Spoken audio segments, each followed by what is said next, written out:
Dear learners, I will create an educational video for the students.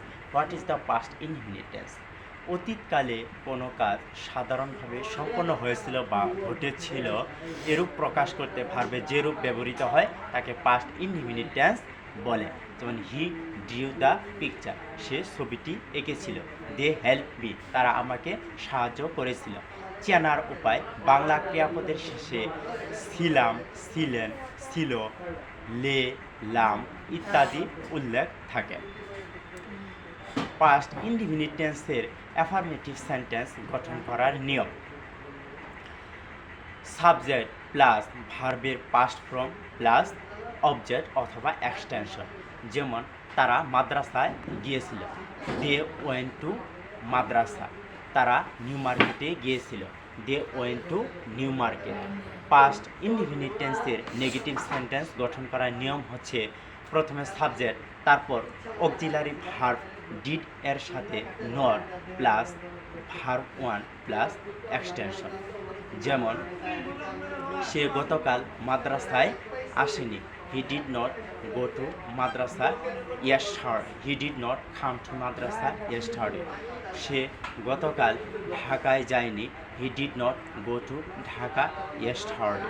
তো past indefinite টেন্সের interrogative সেন্টেন্সের গঠন করার নিয়ম হচ্ছে প্রথমে অক্সিলারি ভার্ব হিসেবে ডিড, তারপর সাবজেক্ট, তারপর ভার্বের বেস ফর্ম প্লাস এক্সটেনশন। যেমন সে কি গতকাল নিউ মার্কেটে গিয়েছিল, did he go to new market yesterday. সে কি গতকাল কমলা লেবু বিক্রি করেছিল, did he sell orange yesterday. তো পাস্ট ইনডিফিনিট টেন্সের আরও কয়েকটি নিয়ম আছে। যেমন অতীতকালে কোনো কাজ সাধারণভাবে ঘটেছিল, এরূপ ক্ষেত্রে সাধারণত সেন্টেন্সে লং, সিন্স, এগো, লাস্ট ইত্যাদি উল্লেখ থাকে। যেমন আমি লোকটিকে অনেকদিন আগে দেখেছিলাম, I so the man long ago.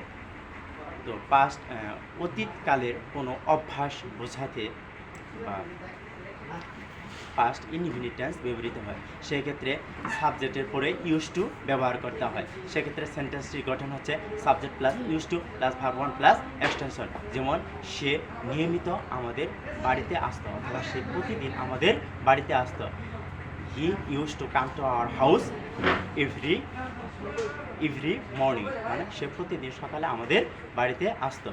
তো অনেক সময় ভদ্র বা নম্রভাবে কাউকে কোনো কিছু জিজ্ঞাসা করতে আমরা উইল বা ক্যানের পরিবর্তে পাস্ট ফর্ম হিসেবে উড বা কুড ব্যবহার করতে পারি।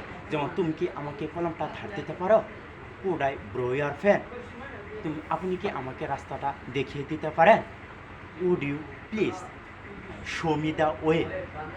তো তুমি কি আমাদের সাথে দুপুরের খাবার খেতে পারো, would you have the lunch with us. তো পাস্ট ইনডিফিনিট টেন্সের ব্যবহারের সর্বশেষ আর একটা নিয়ম আমি আপনাদের বলতেছি, সেটা হচ্ছে মাই, উড, কুড এই শব্দগুলো ভার্বের পাস্ট ফর্ম হলেও এগুলা বর্তমান সময়ের বক্ততা প্রদান করতে ব্যবহৃত হয়। তেমনইভাবে would better, would rather, had rather ইত্যাদি পাস্ট ফর্ম হলেও এগুলা বর্তমান সময়ের উপদেশ কিংবা পরামর্শ দিতে ব্যবহৃত হয়। যেমন তোমার বরং যাওয়াই ভালো, you had better go here, আমার বরং এখানে থাকাই উচিত। I would rather wait here, অর্থাৎ আমার এখানে অপেক্ষা করাই ভালো।